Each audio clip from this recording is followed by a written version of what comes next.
जिस तरह से हमने आपको बताया था कल कि 3 चेंजेज़ होनी है और 3 चेंजेज़ हो गई हैं, लेकिन एग्ज़ैक्टली वो 3 चेंजेज़ नहीं हुई, उनके करीब-करीब वाली चेंजेज़ हुई हैं।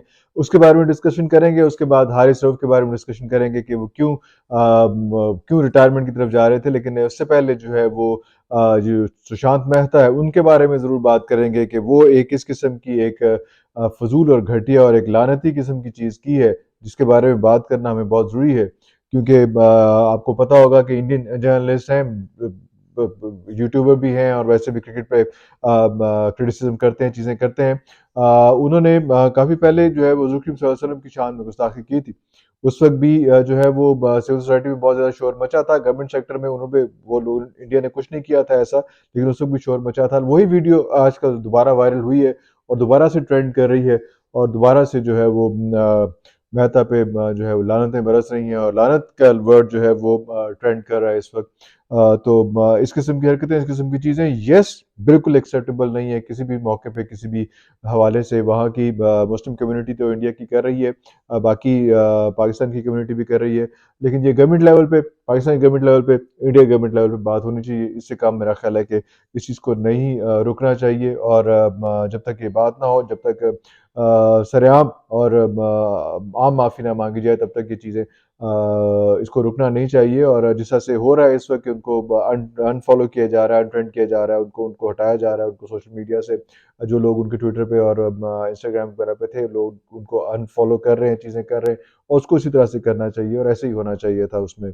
और येस हमारी तरफ से भी जो है वो बहुत सख्त अल्फाज में इसको कंडेम करना चाहिए और हम भी कर रहे हैं, बाकी को भी करना चाहिए।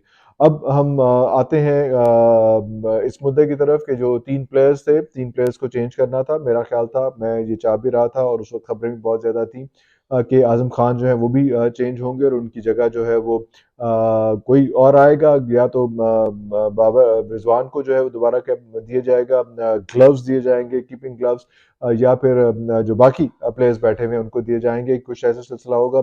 लेकिन ऐसी बात अभी नहीं हुई, लेकिन हम अभी भी चाहेंगे कि अगर इस मैच में नहीं हुआ, तीसरे मैच में, तो जो 2 प्लेयर्स और अभी आपके पड़े हुए हैं वहाँ पे बेंच स्ट्रेंथ के ऊपर, उन दोनों को खिलाना चाहिए। एक बड़ा अच्छा कीपर खड़ा बैठा हुआ है और उसके बाद एक दो ऑब्वियसली साबितुल्लाह फरहान बैठा हुआ है, तो उनको भी चांस देना चाहिए। उसके बाद जो है वो मौका मज़ीद कम होते जाएँगे। मैच का टाइम कम रह गया है, सुबह 5 बजे जो है वो मैच है, सवेरे-सवेरे उठ के मैच देखना पड़ेगा, लेकिन देखना भी ज़रूरी है क्योंकि मेक और ब्रेक की सिचुएशन है इस वक़्त। ये मैच जीतना बहुत सख्त ज़रूरी है, क्योंकि अगर ये मैच हार जाते हैं तो फिर हम सीरीज़ हार जाते हैं। तो कम से कम ये मैच जीतने के बाद अगले 2 मैचेस पे फिर हमने सौदा करना है कि उसपे क्या करना है, जीतना है, नहीं जीतना। 3 प्लेयर्स जो हैं ऑब्वियसली आपके इल्म में होगा कौन-कौन से चेंज हुए हैं। मीर हमज़ा की जगह पे जो है नवाज़ आए हैं और वो पहले ही हम कह रहे थे कि मीर हमज़ा जो है वो सही मकाम पे, सही जगह बॉल नहीं फेंक रहे, तो नवाज़ को ट्राई करना पड़ेगा या किसी और को, मीर हमज़ा के अलावा किसी और को, किसी और स्पिनर को ट्राई करना पड़ेगा। लेकिन हमारे छाबे में जब हाथ डाला तो हमारे पास सिर्फ मीर हमज़ा ही रहा, क्योंकि हमारी इंजरियों के मसाइल इतने ज़्यादा चल रहे हैं। जैसे अभी आपने देखा कि बड़ा अच्छा बच्चा बॉलिंग कर रहा था, हमारा जो नया आफरीदी है वो अब्बास आफरीदी बड़ी अच्छी बॉलिंग कर रहा था और लोअर एब्डोमेन में उसको कोई कोई मसल रप्चर हुआ है या क्या हुआ है या क्या क्या चीज़ हुई है जो जिसकी वजह से वो ये वाला मैच नहीं खेल पा रहा है, तो इसकी जगह पे जो ज़मान खान आ रहा है। और इसके अलावा हमने ये बात भी की थी, पहले भी हम ये बात कर चुके हुए हैं इसके आमिर जमाल के हवाले से कि थोड़ा-सा वो शायद ओवर कॉन्फिडेंट हो रहा है या थोड़ा ज़्यादा एफर्ट लगा रहा है या रिलैक्स होके नहीं खेल रहा है, जो भी मसाइल हैं वो मिसफिट हो रहा है। ना बैटिंग, उसमें बैटिंग की शॉटें अच्छी मारता है, अभी भी मैं कहूँगा कि बड़ा अच्छी बैटिंग की शॉटें मारता है, बड़ा अच्छा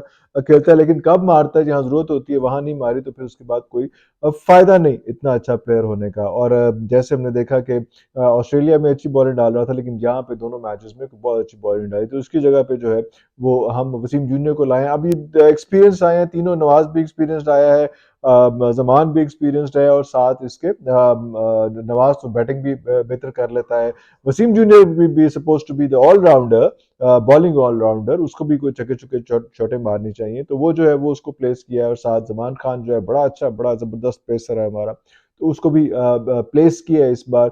कोशिश यही है कि किसी तरह से ये जो अभी हारने का जो ट्रेंड चल रहा है ना, हारी जाओ, हारी जाओ, हारी जाओ, हारी जाओ, हारी जाओ, वो वाला ट्रेंड जो है, उसको इस मैच में ब्रेक करना है। और ये बहुत इंपॉर्टेंट होगा पूरी टीम के मोराल के लिए, पूरी पीसीबी के मोराल के लिए, डायरेक्टर के मोराल के लिए, और साथ जो सिलेक्टर है उनके मोराल के लिए, कि थोड़ा सा हौसला हो, थोड़ी सी हिम्मत हो, आगे बेहतर परफॉर्म किया जा सके। लेकिन किस तरह से होगा, किस तरह के कॉम्बिनेशन बनेंगे, क्या होगा, सिर्फ आके लोग शॉटें मारेंगे बुरी शॉटों पे, बाउंड्री के करीब जो है वो, हमारे पिछली बार भी 5 प्लेयर्स जो हैं बाउंड्री पे आउट हुए थे, कैच आउट हुए थे, क्यों गेंद नहीं टिपा पा रहे, हमें ये देखना पड़ेगा। बहुत सी चीज़ों को इनकॉर्पोरेट करना पड़ेगा। आजम को देखना पड़ेगा कि आजम को जब उसके बॉडी से दूर बॉल कराएंगे तो वो हर बारी फंस जाता है उसमें, और वो कहीं ना कहीं गेंद पकड़ा देता है। तो ये भी देखना पड़ेगा कि आजम को कैसे हमने इनकॉर्पोरेट करना है। जैसा अभी हम उसके स्टैटिस्टिक्स देख रहे थे कि जितने उसने मैचेस खेले हैं अभी तक, उसमें जो मुल्क के लिए खेले हैं, वैसे तो पता नहीं कितने 70-75 छक्के मारे हुए हैं, लेकिन जब पाकिस्तान की तरफ से जो उसने मैचेस खेले हैं उसमें सिर्फ एक चौका मारा हुआ है, बाकी जो है वो हाईएस्ट स्कोर 10 से ऊपर भी नहीं गया, कोई छक्का कोई कुछ नहीं है, 0 पे भी आउट हुआ है, 1-2 पे भी आउट हुआ है। हाईएस्ट स्कोर जो है उसका 10 है, 5 या 6 मैचेस हैं जितने भी हैं।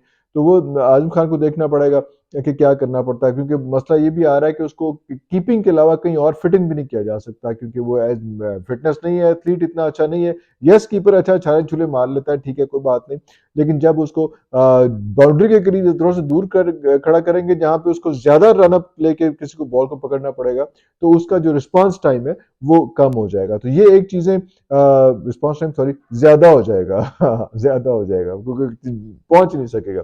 ये चीजें सारी देखनी पड़ेगी, इनका ख्याल रखना पड़ेगा। बॉलिंग स्ट्रेंथ हमने बढ़ा ली है, हमने बैटिंग स्ट्रेंथ भी बढ़ा ली। बैटिंग स्ट्रेंथ पेपर के ऊपर, ऑन पेपर तो हमारी स्ट्रेंथ बहुत आला है, सारा कुछ है। इस वक्त बॉलिंग स्ट्रेंथ जो वीकनेसेस लग रही थी हमें, एक मीर हमजा जो वीक लग रहा था हमें, वो वीक लग रहा था, आमिर जमाल वीक लग रहा था, उन दोनों को हमने रिप्लेस कर लिया है। और साथ जो है, वैसे तो आजम भी वीक लग रहा था, लेकिन चले कोई बात नहीं, उसको देख लेते हैं, उसको क्या करना है, क्या सिलसिले करने हैं।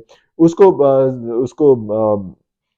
सैम को जो है वो एहतियात से खेलना पड़ेगा। अगर हम टॉस जीत जाते हैं तो इस बार हमें थोड़ा सी स्ट्रेटजी चेंज करके पहले बैटिंग करने का भी चांस लेना पड़ेगा। ये सारी चीज़ें करनी पड़ेंगी। इसके अलावा ये सारी चीज़ें बातें तो होती रहेंगी, लेकिन इसके अलावा हारिस रऊफ के बारे से भी बात करनी ज़रूरी है, क्योंकि हारिस रऊफ के बारे में ये जिक्र आ रहा है कि हारिस रऊफ ने कहा था कि भाई मैं जो है तंग आ गया, और मैं इस पूरे का पूरे ये पूरा सिस्टम जो है ये पीसीबी का और ये सारी सिलेक्शन के सिस्टम से बाहर निकलना चाह रहा हूँ, और मैं जो हूँ, मैं रिटायरमेंट लेने के बाद मैं सिर्फ जो है वो लीग्स खेलूंगा और चीजें करूंगा, क्योंकि लीग्स इतनी इतनी बड़ी और इतनी इतनी बेहतर हो रही है, इतने इतने पैसे मिल रहे हैं कि वो कह रहे हैं कि भाई हमें वही काफी है, हमें इस पैटर्न में आके, इस डिसिप्लिन में आके खजल होने की जरूरत नहीं है, जहाँ पे हमें समझ नहीं आ रही, जहाँ पे हमें जो है लीग खेलने से वो बंदा रोक रहा होता है जो खुद भी लीग्स खेलने के लिए पाकिस्तान को जो है वो नंबर 2 ऑप्शन रख के बैठा होता है। तो ये सारी सिलसिले, ये सारी चीजें जो है वो खराब होती जा रही हैं। किसी किसी अक्ल वाले ने हारिस को जो है वो उसकी मेहरबानी है, हम तो ये कहेंगे कि उसकी मेहरबानी, इसने हारिस को कहा है कि भाई अभी आपका ये टाइम नहीं है कि आप इतनी जल्दी जो है रिटायरमेंट ले लें, क्योंकि लीग्स वगैरह भी जो है वो उसी वक्त ज़्यादा प्रेफर करती हैं कि जब आपके सीने पे पाकिस्तान का सितारा भी लगा हो। तो वो ऐसी बात नहीं है कि आपको सितारा नहीं होगा, अभी आप इतने बड़े नहीं हुए कि आपके सीने पे सितारा पाकिस्तान का ना लगा हो और आपको लीग्स में इस तरह से बुलाया जाए। ये बहुत रेयर चीज़ है। इसके लिए आपको अभी कम से कम कोई 3-4 साल आपको और खज्जल ख्वार होना पड़ेगा, उसके बाद शायद आपकी ये पोजीशन बन जाए कि आपको वैसे बुलाया जाए। तो ये, लेकिन ये लीग्स वाला इशू और ये सारा ये सेंट्रल कॉन्ट्रैक्ट्स और ये एनओसीज, ये सारा कुछ, ये जल्दी इसको वुड रिक्वेस्ट पीसीबी की इसको जल्दी रिजॉल्व कर लिया जाए। और ये हफीज वाला इशू कि हफीज ने क्या कह दिया, और ये आपस में लागतबाजियां जो है ये तोड़ फोड़ देंगे, क्योंकि हमारे पास टाइम नहीं है। हमारा जनवरी गुजर गया है, फरवरी आने वाला है, और उसके बाद एकदम ही जून आ जाना है, और जून के अंदर जो है वो वर्ल्ड कप आ जाना है, और हमने एक दूसरे की शक्लें देखते रह जाना है कि भाईजान हुन जुत्ती की थलबियत है की करिए कि वर्ल्ड कप बिल्कुल सिर पे आ गया है। कल के बाद जो है वो 15 T20 रह जाएंगे, और 16वां T20 जो है वो हमने जाके वर्ल्ड कप के लिए खेलना है, और 9 जून को जो है वो हमने इंडिया के साथ खेलना है। ये सब कुछ जहन में रखने के बाद उसके हिसाब से आगे चीजें प्लान की जाए तो ज्यादा मुनासिब है। अभी तक के लिए इतना ही, अगले व्लॉग तक के लिए इजाजत दीजिए।